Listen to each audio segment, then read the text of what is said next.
Police found evidence that clearly indicates the 12-year-old boy was killed after being captured by a crocodile in a remote part of Australia. No other specific features were found on the wounds found on the boy's body or other evidence, Police Chief Michael White said in a statement Tuesday, January 28, 2014. The boy's family was informed of the incident Tuesday during the vacations, North Region Police spokeswoman Rebecca Forrest told CNN. As expected, they are grieving, Rebecca said. But there is undeniable evidence that he is already dead. While search teams continued to gather evidence, orders were issued Tuesday to capture and kill crocodiles larger than 2 meters among the sparse crocodile population where the attack occurred. At this time, 3 animals ranging in length from 2.5 to 4.7 meters were killed, Rebecca said.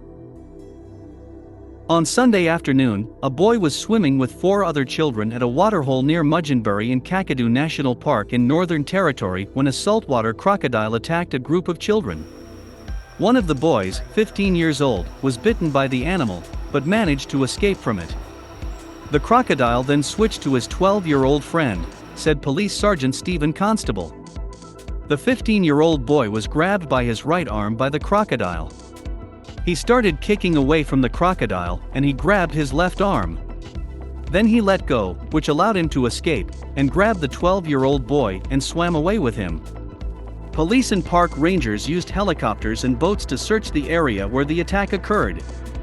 A crocodile expert who examined the first boy's wounds estimated that the crocodile was about 2.5 to 3 meters long, about 8 to 9 feet, Constable said.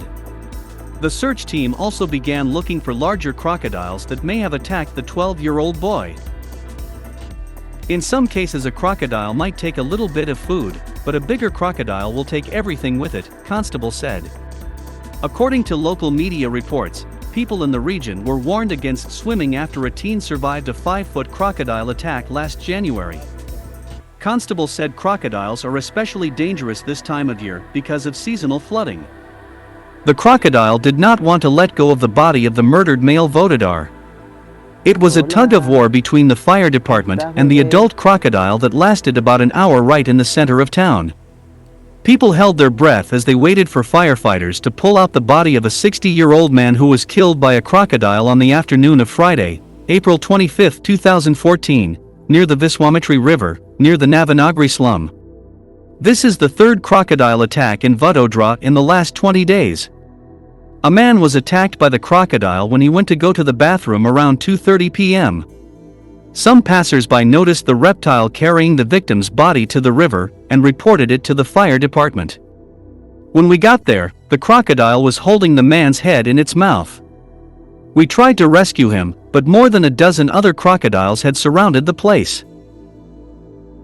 When we threw a hook to pull the body out, the crocodile swam to the other side of the river, said Fire Officer Niza Danji, who conducted the rescue operation.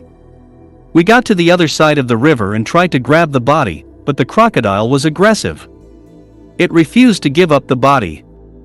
When we tried to pull the body out of the river, the crocodile held the man's legs in its mouth. It finally let go of the body after seeing a large crowd, Danji told the Times of India. The victim has not yet been identified. Animal advocates Vishal Thakur and Rakesh Wadhwana said the crocodile may have attacked the victim because they were beginning their egg-laying period. Crocodiles are laying their eggs at this time. The victim may have unknowingly risked her life by being near a crocodile nest near the Viswamitra River. Female crocodiles become very aggressive at this time as they protect their eggs. People should not risk their lives during the summer near the river banks, Thakur said. About 20 days ago, an elderly woman, Savita Gohil, was killed by a crocodile in a soy village near Savli town. She was attacked as she approached a lake in her village. On April 20th, a 15-year-old boy, Arvind Sharma, was killed by a crocodile in Mareka village near Makarpur town. He fell into the river from a wooden plank. Captured crocodile contains the remains of a missing man Australia. Rangers have confirmed that a large crocodile that attacked and killed a woman last weekend was caught in northern Queensland on Friday, June 3. The 4.3-meter-long crocodile, previously dubbed target by police, was caught and put to sleep after rangers set traps in the drying Cooper Creek River in Daintree National Park and caught the crocodile on one of them. Police said the crocodile contained the remains of a missing woman, Cindy Waldron, and the human remains were examined by Australian Department of Environment and Heritage Conservation officials.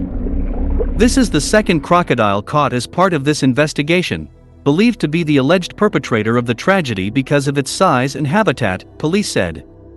Waldron, 46, was attacked Sunday night when she and her friend Lynn Mitchell, 47, went waist-deep in the water at Thornton Beach. Mitchell managed to escape. Queensland police resumed their search for the missing woman on Friday. To catch the crocodile, Australian Department of Environment and Cultural Heritage officials set 4 traps in that area.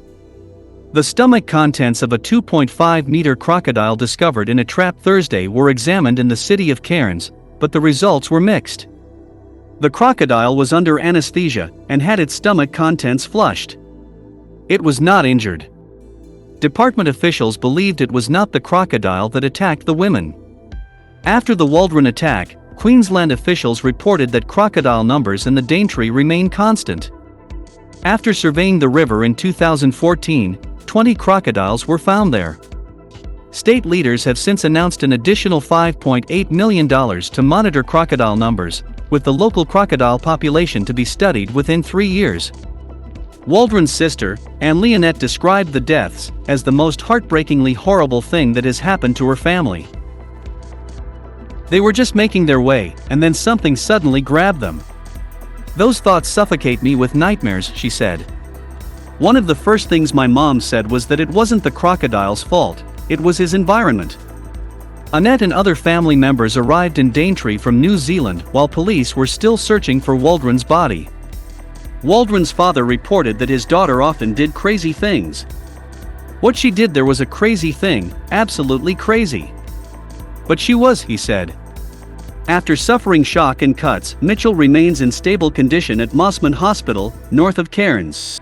A crocodile attacked an Australian woman and her friend at a swimming pool in Zimbabwe. CCTV camera captured a terrifying moment when an Australian woman and her friend were attacked by a crocodile at a swimming pool. The chilling footage shows the 2-meter-long animal slowly crawling between sunbeds and pouncing on an unsuspecting couple vacationing at a villa on Lake Kariba in Zimbabwe. The incident took place on October 27, 2016, as evidenced by surveillance footage. Brendan Fowler, 27, told the media that he was overcome by survival instinct and jumped out to avoid being bitten by the animal, leaving his bikini-clad girlfriend, 22-year-old Amelia Roberts, to fend for herself. He explained, "The crocodile flew over my shoulder pretty quickly, and I saw it before it fell into the pool. From my side it looked like it was going to jump on her face, so I turned around and jumped out of the water.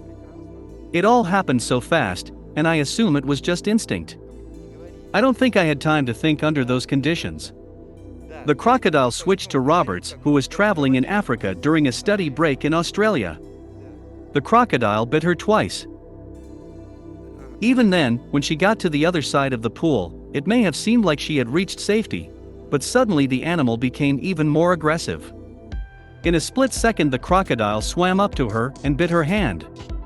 She miraculously escaped from the crocodile with lacerations to her elbow, shoulder, and back. Their mutual friend, Sebastian Smith, partially saw the attack and rushed to the rescue to parry the crocodile attack. He reported, "Amelia was in great shape the rest of the trip. She didn't even cry." Smith, who is still recovering from a broken neck and shoulder from a recent car accident, described how he came running when he heard screams from the pool while he was preparing some drinks. Speaking of his brave intervention, Smith, 28, said, "I just did what came natural to me, and I'm sure any man would have done the same." Crocodiles have been known to retreat if they are frightened during an attack. Brendan did the right thing by jumping out of the water, because crocodiles have an advantage in the water. The video of the crocodile attack in the pool, after being posted on YouTube, garnered more than 9 million views in a week. Many social media users condemned the action of the guy in the pool with the girl, writing, "What kind of gentleman is this?" Lake Kariba is the world's largest man-made lake, and is an exceptional feeding ground for crocodiles. It is 1,300 kilometers upstream from the Indian Ocean, along the border between Zambia and Zimbabwe. The lack of rainfall in the area where the attack occurred and the desiccated areas near the lake forced the crocodiles to seek fresh water and food for sustenance. Last year it was reported that panic spread in Zimbabwe as residents claimed they had been brutally attacked by mermaids.